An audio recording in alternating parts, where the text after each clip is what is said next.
ไปลงไทยหน้าบานไทยตะกร้าฟาดตีนอย่างแล้วแหละมันสีใดบอกลองเบิ้ง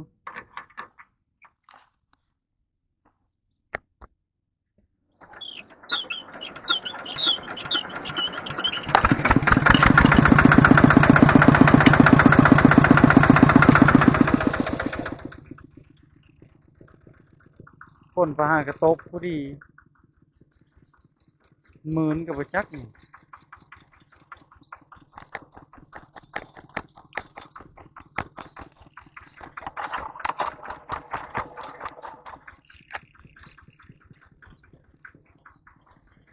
ตีนอย่างแล้วได้เฮาที่คานตามตีนบ่มีผู้ตามตีนซอยตามผู้เดียวก็ได้อยู่เฮาที่คานเดี๋ยว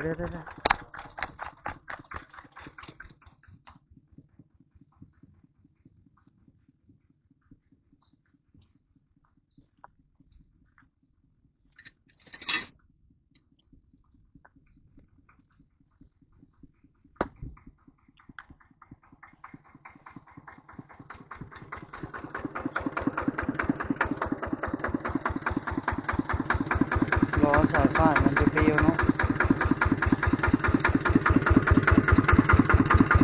เออ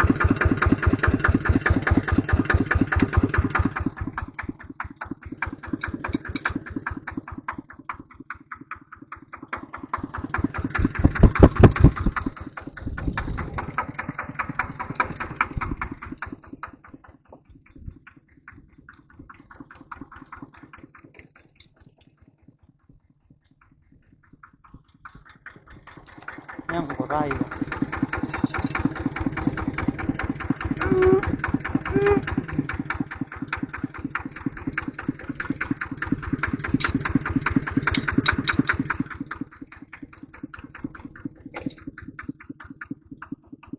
อู้สายพานพอเส้นหนึ่งเอาเด้อ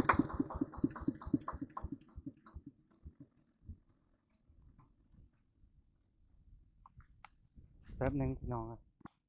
แบ่งสายพานเด้งเอาเลยมากินโอ้ละลายขนาดเลยเอาไหมทุกการเดินทางมี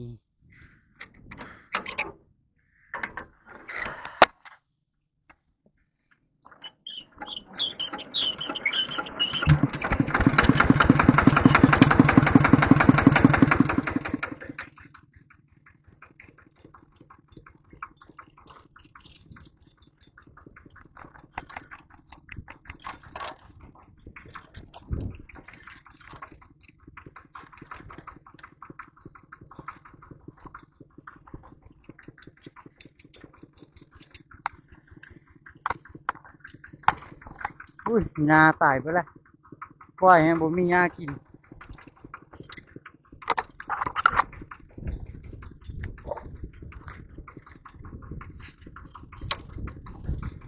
ลงไปแล้วเขาสาแลครับแม่เท่าลงไปก่อนละ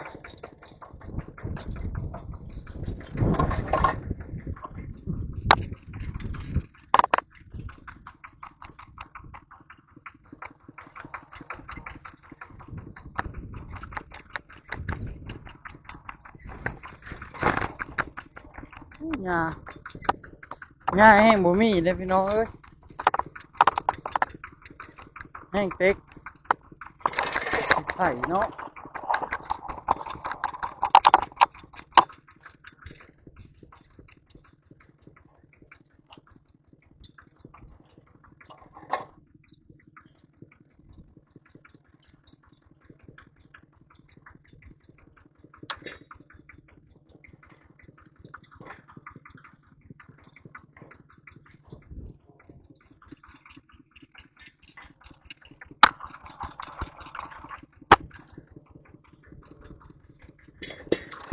โอ้มันบ่มีขอนะเอาลืมโอ้คิดผิดละเสือตีนยางมาก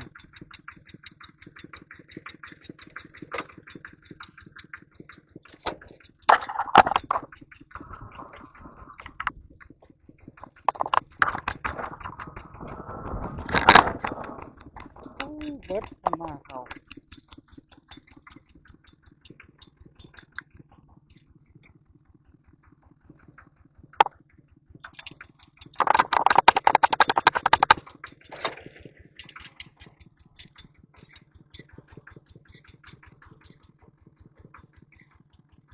ไทยเฮาก็สามผ่านได้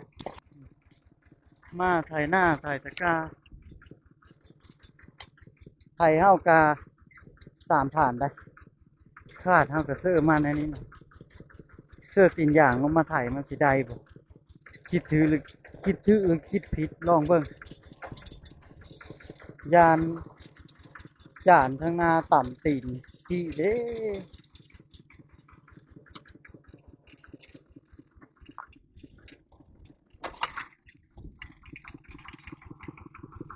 มันจะกินข้างหน้าครับ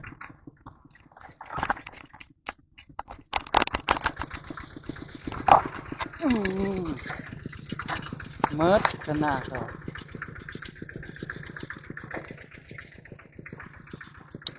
เห็นบ่ลายมัน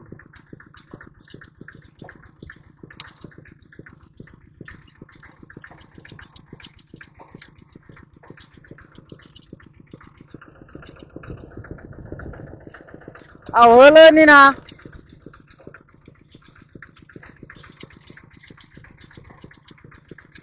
ตอนนี้ก็ประมาณ3 โมงปลายแล้วเนาะเขาลงตั้งแต่2 โมง3 โมงเนี่ย4 โมงหักก็ลง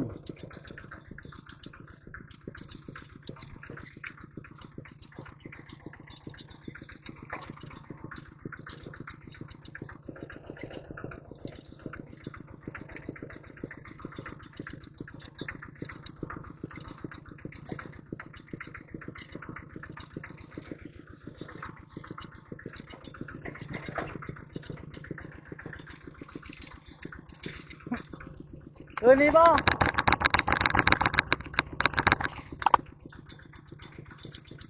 ไม่เท่าจ้อยนะ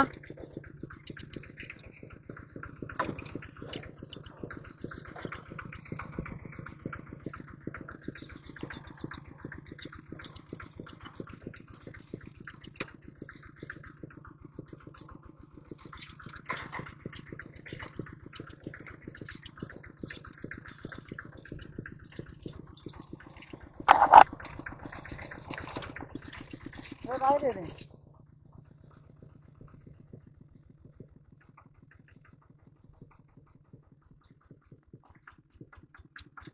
ถามก่อนเดี๋ยวตะกร้า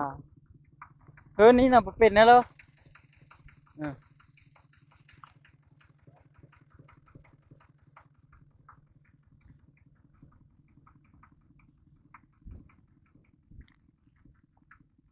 ได้สาเป็ดตาแน่นั่น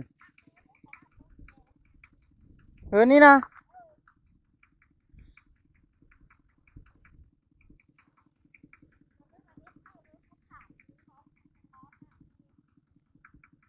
ก็ขามแล้วมันจะเก็บน้ำอยู่บ่นี่นี่เป็นตะเก็บน้ำอยู่นะคือบ่เอานั่นจ้ะของบ่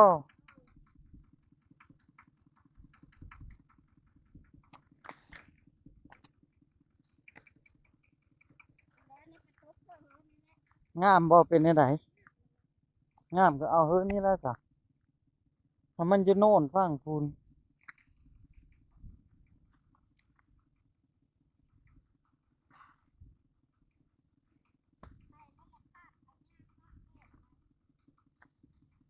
มื้ออื่นบ่ลงมานะ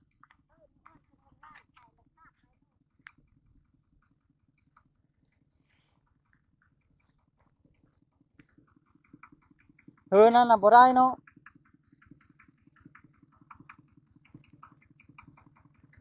มันก็บ่ได้ต่ำไปเลยนะ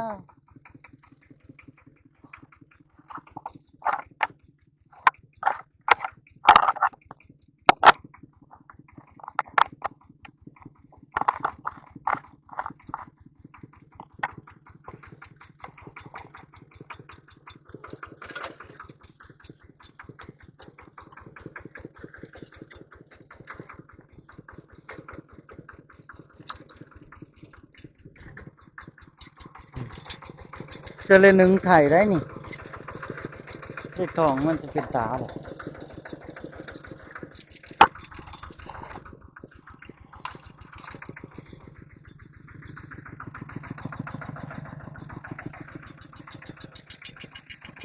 เอาคาดเอาก็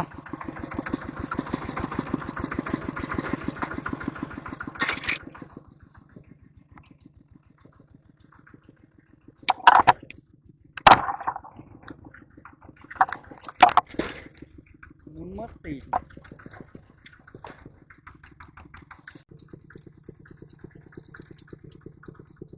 3 ใบเนาะ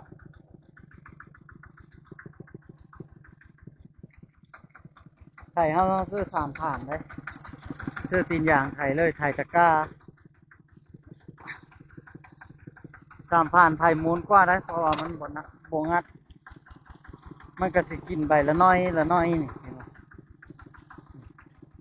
เห็นบ่สบาย3 ใบบ่มีคำว่างัด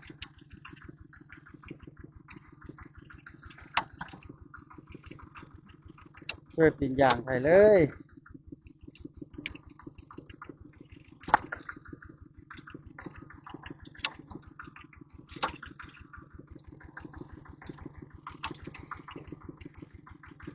คันตีเล็กแห้งคักกว่านี้ได้มันหนักเด้มันสีบอลอันนั้นบออันนั้นเลยปามือไปก็ได้ตีเล็กอันนี้ยังต้องขึ้นอยู่น้อยหนึ่ง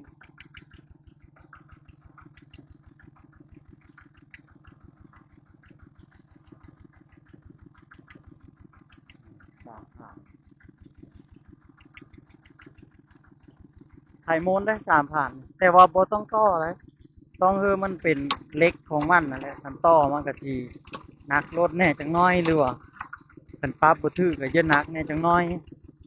อันนี้เฮาเฮ็ดแบบบ่ต้องต่อข้างหน้าก็เอาขึ้นสุดแล้วก็ข้างหลังก็เอาลงมาสุดเลย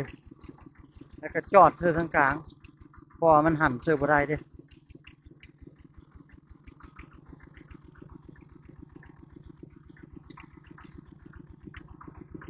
ไถตะกร้าไถเลิกแน่จังน้อยบ่อันนี้ไถเลิกเลยได้20 เส้นพุ่นละ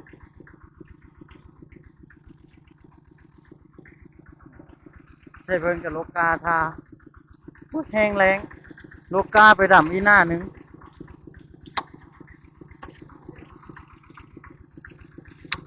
ฝนก็บ่ค่อยมี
หลังจากที่ไถแล้วซ้อนคันแล้วแล้วก็อันนี้ไถ2 รอบนะรอบหนึ่งเฮาไถเลิกแล้วมันเป็นก้อนขี้ไถใหญ่เดียวเฮาขาดสิไม่แตะเฮาก็เลยไถกลับอีห้อมเออนั้นมั่งนี่ไถกลับนี่รอบ2นี่ตื้นๆโอ้ยยังหลายอยู่คนว่าสิมาไถหน้าซอยจักไปทั้งเลยหมดอืมว้าวหลายซื่อๆอันนี้เทเพิ่นกำลังลกกาแห้ง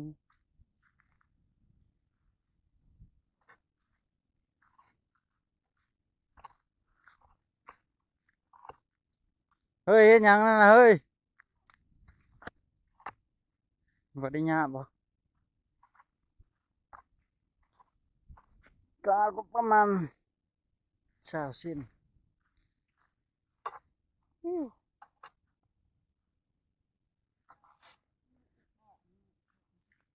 คนได้จังหวัดอะไรมื้อนี้นะอ๋อเหยียดกามาเลยเอ้ยกากะปีนี้บ่จะมีหญ้าเนาะจะหลายอยู่ได้เนาะ